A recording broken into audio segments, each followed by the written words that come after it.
আমি এখন সরষে ইলিশ বানাচ্ছি কালো জিরের ফোড়ন দিয়ে, কাঁচা লঙ্কা কালো জিরের ফোড়ন দিয়ে।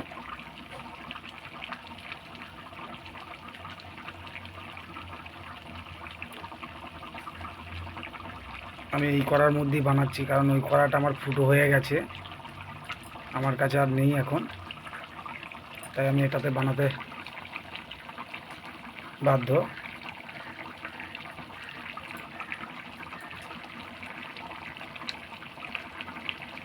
গন্ধটা কিন্তু খুব সুন্দর ছেড়েছে। আর একটু ঝোলটা কমে এলে আমি কিন্তু ওপর থেকে কাঁচা তেল আর কাঁচা লঙ্কা কয়েকটা দিয়ে দেবো, তাহলে এটার গন্ধটা সুন্দর হবে।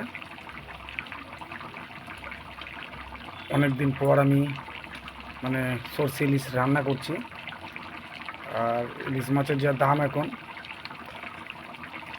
খাবো কী করে, খাওয়া তো ভুলেই গেছি। তা আজকে সুযোগ হয়েছে, তাই আমি আজকে সরষে ইলিশ খাবো।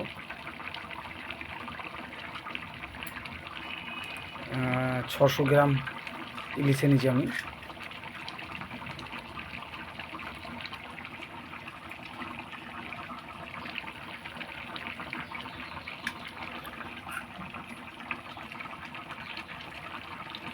সরষে ইলিশ বানানোর জন্য অনেক কিছু মশলা লাগে না, খুব সহজেই সরষে ইলিশ আপনারা বানাতে পারবেন।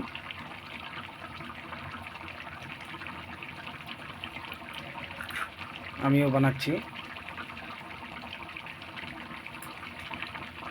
আমার হয়ে এসছে, আর অল্প কিছুক্ষণের মধ্যে কিন্তু আমি এটাকে নিভিয়ে দেবো।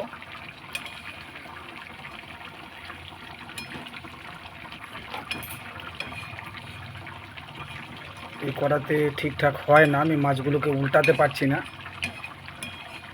তবে হয়ে যাবে, অসুবিধা নেই। গন্ধটা কিন্তু সুন্দর ছেড়েছে বন্ধুরা, অসাধারণ একটা গন্ধ ছেড়েছে। সরষে ইলিশটা আমি যে এরকম বানাতে পারবো ভাবতে পারিনি, খুব ডাউটে ছিলাম যে পারবো কি না, ভালো হবেই কি না, কিন্তু এখন আমি দেখলাম না, খুব সুন্দর একটা গন্ধ ছেড়েছে। তার আমি কিন্তু সরষে ইলিশটা বেশ বানাতে পারি। সুন্দর একটা গন্ধ, দেখতে পাচ্ছ বন্ধুরা, কিন্তু আমার সরষে ইলিশ হয়ে এসছে।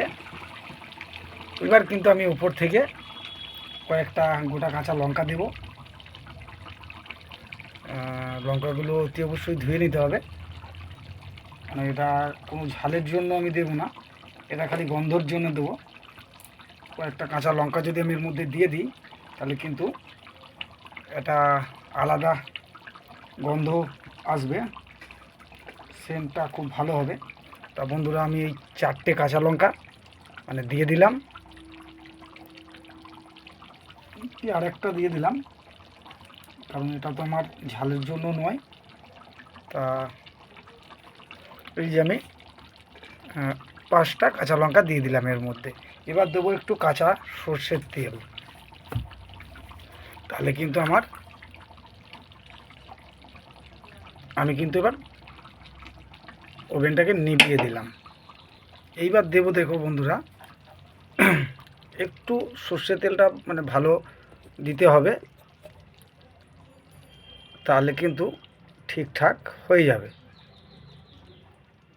খুব বেশি নয়।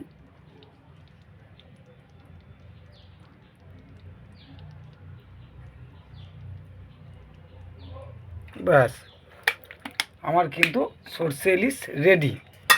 দেখতে পাচ্ছ বন্ধুরা, আমার কিন্তু সরষে ইলিশটা পুরো রেডি হয়ে গেছে। আমি এবার এটাকে ঢাকা দিয়ে দেবো।